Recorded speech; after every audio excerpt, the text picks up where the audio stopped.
Bonjour, j'espère que vous allez bien. Aujourd'hui, alors, nous allons poursuivre avec notre série d'échanges. Nous avons précédemment abordé dans un premier épisode disponible sur la chaîne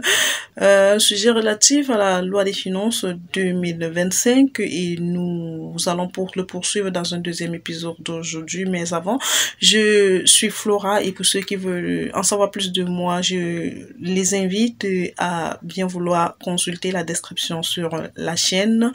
Bienvenue au nouveau et merci pour la confiance. Nous allons poursuivre donc notre série d'échanges sur la gestion dans un chapitre du droit fiscal et nous allons poursuivre le chapitre premier de la loi des finances 2025 de la République du Cameroun, bien que cela englobe certains États membres, que ce soit de la CEMAC, les 6 pays ou alors de l'OHADA, telles que les dispositions générales du code qui régit la loi des finances le veut ou alors l'indique. Donc, tels que les différents pays de la CEMAC, que ce soit le Cameroun, le Congo, la Guinée équatoriale, la Centrafrique, le Gabon et le Tchad, et ainsi que les 16 États membres de l'OHADA, nous avons défini ce que c'est que la loi des finances, le cadre ou alors le contexte d'utilisation et le mode d'application de la loi des finances et le but même de cette loi, nous l'avons défini et décrit dans le premier épisode. Aujourd'hui, nous allons poursuivre avec les dispositions douanières dans ce deuxième épisode pour pouvoir clôturer alors le chapitre relatif à cet élément de la loi des finances avant de pouvoir le poursuivre les autres chapitres dans les prochains épisodes. Alors, nous sommes entendus que comme il s'agit des tests de loi et pour ne pas que nous puissions commettre des erreurs ou faire des omissions ou des ajouts inutiles, il était important pour moi de pouvoir me servir de mes notes afin que nous puissions ensemble décortiquer et décrypter les thèmes et les expressions dites dans cette loi afin de permettre à un maximum de personnes de pouvoir comprendre le champ d'application, le mode d'emploi et les personnes effectivement concernées et nous édifier un maximum. Donc, je prends mes notes. Nous allons poursuivre notre deuxième épisode de ce soir où nous parlons dans la loi de finances 2025. Il est dit en ce qui concerne la levée et l'appurement des déclarations d'importation et ou d'exportation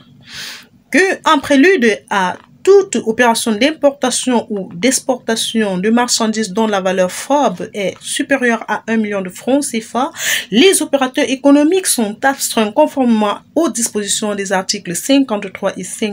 53 et 62 du règlement numéro 02/18/CMAC/UMAC/CM du 21 décembre 2018 portant réglementation d'échange dans la zone CEMAC à la levée d'une déclaration d'importation et ou d'une déclaration d'exportation à travers la plateforme du guichet unique du commerce extérieur par l'intermédiaire d'un commissaire en douane agréé. Alors, qu'est-ce que l'État nous dit ici? L'État nous dit que pour ce qui concerne les exportations, faire sortir les marchandises ou alors les importations, faire entrer les marchandises d'un pays à un autre, il est important que pour toutes les marchandises dont la valeur forte, nous l'avons défini dans le premier épisode, donc sans frais d'achat, sans autres frais et ni frais d'assurance, soit supérieur à 1 million de francs CFA, il était important de faire une déclaration d'importation, encore dit DI ou DE, ou déclaration d'exportation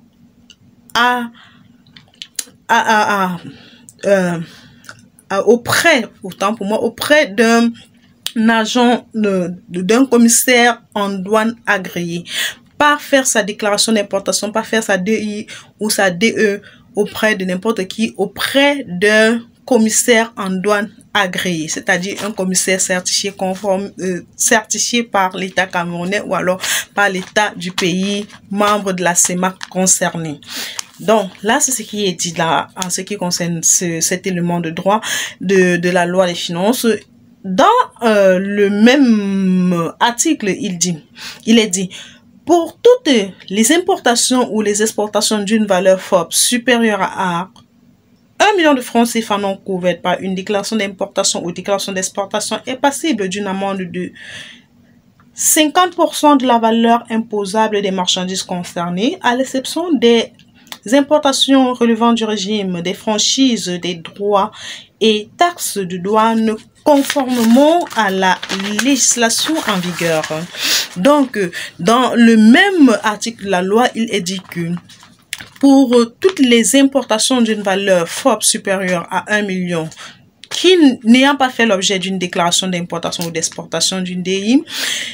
ils seront passibles, donc ils seront susceptibles d'être sanctionnés après un contrôle à hauteur de 50% de la valeur imposable. Ça veut dire, si vous avez importé des marchandises d'une valeur lambda qui donnait droit à des taxes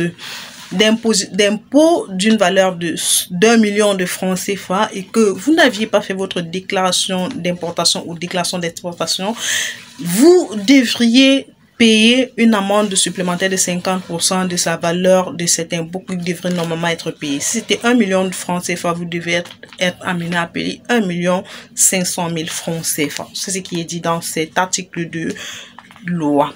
Nous continuons pour un nouvel élément. Il nous est dit, l'État nous dit que des sanctions des opérations frontalières masquant le blanchiment des capitaux et le financement du terrorisme. Dans le cadre de l'exercice des missions dévolues, suivant les dispositions de l'article 65 du Code des douanes SEMA, l'administration des douanes est habilitée à recourir à des moyens et mesures appropriées de lutte contre le blanchiment des capitaux aux frontières, notamment l'utilisation des chiens et autres dispositions de détection et de radiographie. Donc, à l'occasion des contrôles, les agents de douane sont habilités à procéder à la saisie des sommes en espèces et des instruments monétaires détenus par les voyageurs en marge de la législation en vigueur, ainsi que tout bien identifié et établi comme servant au blanchiment du produit des délits ou destiné à financer des actes de terrorisme et à les confier.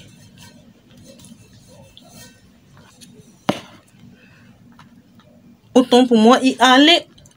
à le confisquer par le juge compétent. Les intermédiaires agréés au moyen des exigences liées aux bénéficiaires effectifs et aux règles de prudence, ainsi que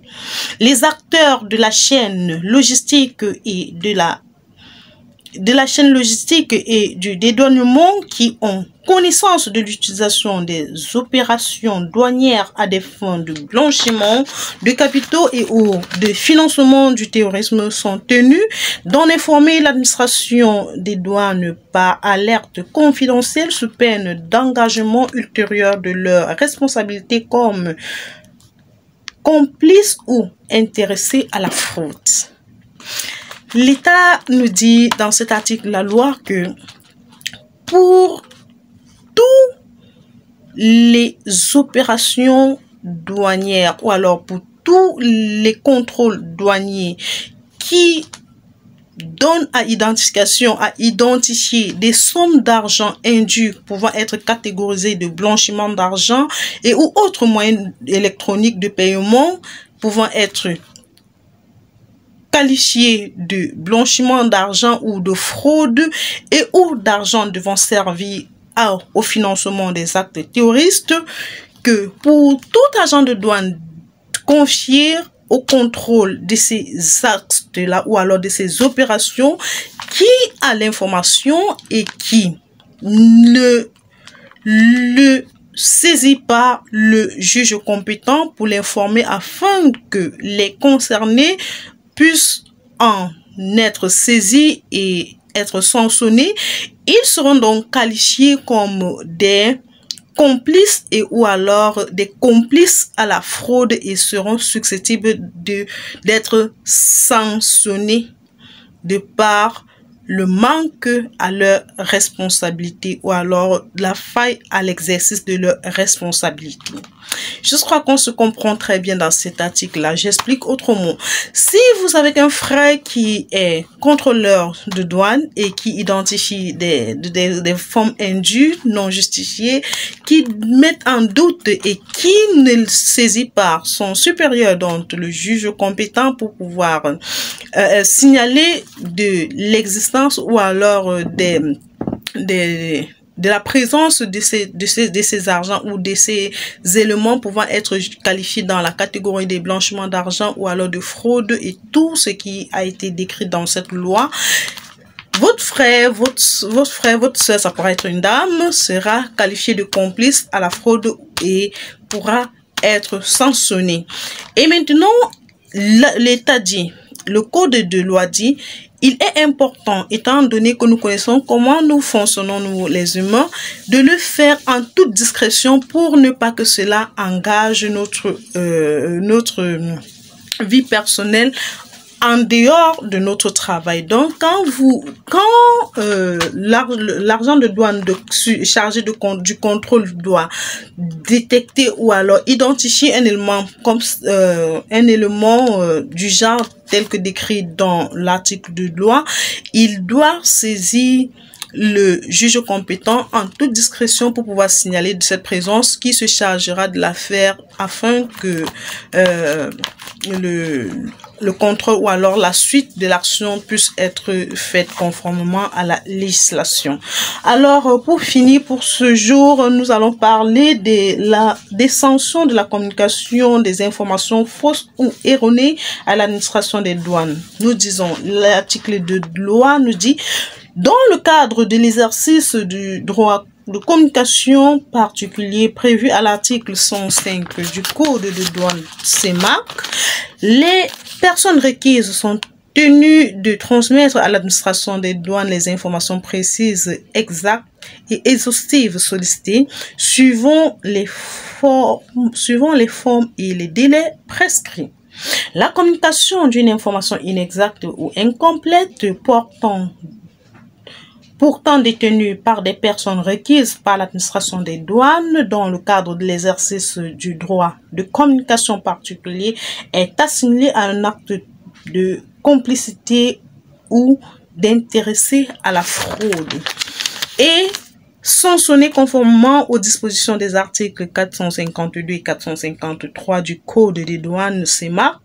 sans préjudice des autres peines prévues par la réglementation en vigueur. Donc, c'était un article qui rejoint à peu près le premier. Là, le premier disait, c'était relatif aux voyageurs qui détiennent les éléments pouvant être qualifiés de blanchiment d'argent ou alors des fonds destinés au financement des actes terroristes. Ici, il est question de la communication. Comme nous avons conclu le premier article en disant que il est important de le signaler dans la discrétion pour ne pas que cela entame la personnalité de l'argent concerné et conformément à la législation telle que le critère de contrôle de contrôle et d'alerte du juge est défini dans la législation. Il est aussi important en ce qui concerne les communications, il ne faut pas donner les informations fausses, il ne faut pas donner les informations incomplètes, il faut les donner dans leur exactitude, dans leur entièreté et conformément au texte de loi tel que c'est prévu dans la législation. Tous les agents de douane ou alors pour avoir plus de détails sur la procédure de communication d'information, la procédure de saisie ou d'alerte en cas de fraude, je vais vous en renvoyer, nous allons aller tous, pour ceux qui sont intéressés, aller voir le code douanier, que ce soit le code douanier camerounais ou le code douanier de la zone CEMAC. Alors, sur ce, aujourd'hui, nous allons nous arrêter là pour clôturer ce deuxième épisode de notre série d'échanges sur la loi des finances 2025 et je nous donne rendez-vous dans un troisième épisode dont nous avons entamé un deuxième chapitre pour poursuivre le décryptage de notre code ou alors de notre loi des finances pour pouvoir nous édifier au maximum et mutuellement et je vous prie d'en faire bon usage, de partager autour de vous pour permettre aux uns aux autres de pouvoir en bénéficier.